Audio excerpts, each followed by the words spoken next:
Have you ever walked into someone's home and immediately felt at ease? Not because the house was luxurious or because the furniture was expensive, but simply because everything felt strangely, effortlessly tidy. There were no clothes draped over chairs, no dishes piled up in the sink, no cluttered corners. And what made it even more curious was that they had not just cleaned before you arrived. Their home always seemed to be that way. You look around and begin to wonder, how do they do it? Are they more disciplined than everyone else? Do they have more time? Do they actually enjoy cleaning? But the interesting truth is that people like this are not simply cleaner. They think differently. Many people believe that keeping a home tidy is just a matter of personality. Some people are neat, some people are messy, and that is simply how they were born. But psychology suggests something different. People who clean their homes every day are often operating from a different mindset. It is not because they love mopping floors, and it is not because they have more free time. It is because they see their living space in a completely different way. And this is what many people fail to realize. Your brain can only process a limited amount of information at once.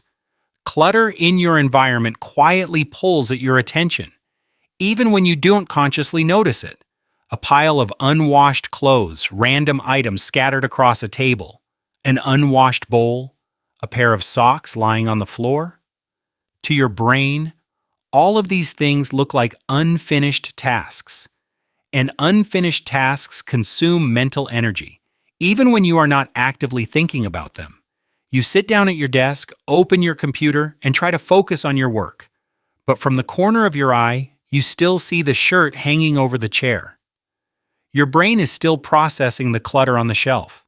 It is still remembering the bowl in the kitchen sink. You may not be thinking about those things, but your brain is. A study from Princeton University found something very interesting. Clutter around you can actually reduce your ability to concentrate. It is not just that clutter feels unpleasant, it continuously overloads the visual processing areas of the brain.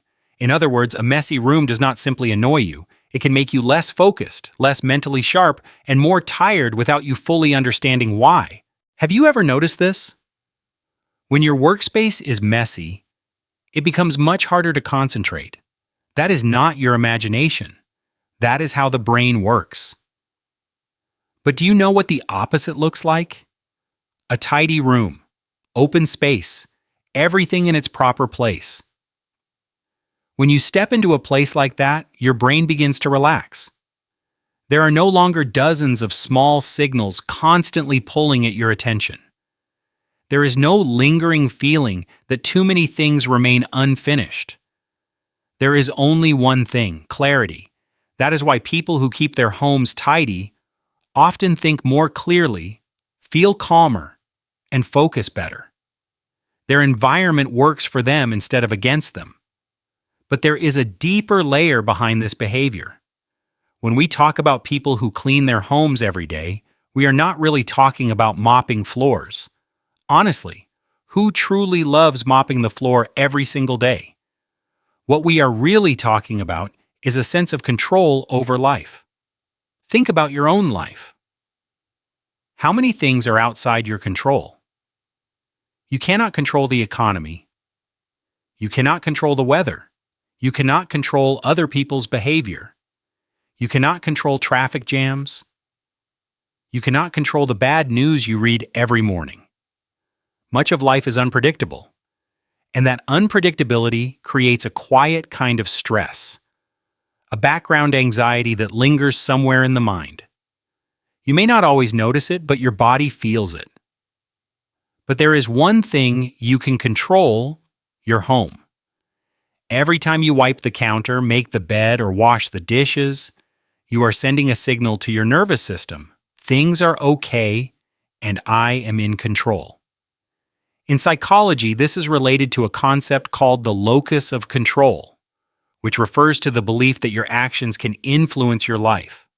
People with a stronger sense of control tend to feel less anxious, more motivated, and more resilient when facing difficulties. One of the simplest ways to strengthen that feeling every day is to take care of your living space. It does not have to be anything grand. It can begin with the smallest things within reach. But here's the most interesting part. The real key lies in something else entirely: identity. People who keep their homes tidy do not do it because they love cleaning. They do it because over time, they have come to believe one thing about themselves. They are the kind of person who keeps their home in order. And when a behavior becomes part of how you see yourself, it starts to become automatic. Behavioral psychology makes this very clear. We tend to act in ways that match the person we believe ourselves to be. If you believe you are a messy person, you will likely continue living in mess. Not because you are lazy, but because your brain is acting according to the story you have been telling yourself. But if you begin to believe that you are someone who takes care of your living space, everything starts to change. You do not change your behavior in order to change who you are. You change the way you see yourself, and the behavior begins to follow. So what does your home look like right now? If someone walked in, what would they see? More importantly, what does it say about the story you are telling yourself? The good news is that identity is not fixed. It is built through action. Every time you wipe the table after a meal, make your bed in the morning, or put something back where it belongs, you are giving your brain evidence.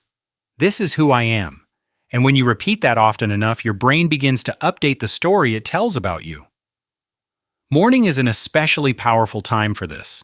If the first thing you do after waking up is make your bed, you have already completed the first task of the day. It is a small victory, but a real one. And that small victory creates psychological momentum. It makes you want to complete the next task and then the next. That is why Admiral William McRaven once said in a famous speech that if you want to change the world, start by making your bed. There is one more thing many people overlook. Think back to the feeling of walking into a clean room, open space, everything neat, everything in order. You exhale more easily, your shoulders relax, you feel calmer. That happens because a clean environment sends a clear message to the nervous system. Things have been handled, and you can relax now. For people who are especially sensitive to their surroundings, this effect can be even stronger. If you have ever walked into a messy room and immediately felt overwhelmed, it does not mean you are too sensitive.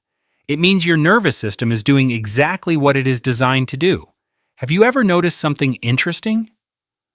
When you are stressed, you may suddenly feel the urge to clean, wipe the table, organize your things, vacuum the floor, rearrange a room. That is not random. In psychology, this is related to behavioral activation, using action to change your emotional state. When you take action and see an immediate result, a cleaner corner, a clearer surface, a more organized space, your mind begins to calm down. Not because the problem has disappeared, but because you have just proven to yourself that you can create change. The outside becomes more orderly, and something inside you begins to feel more orderly too. So perhaps keeping a tidy home is not just about discipline. Perhaps it is a way some people have learned to care for themselves when the outside world cannot always be controlled.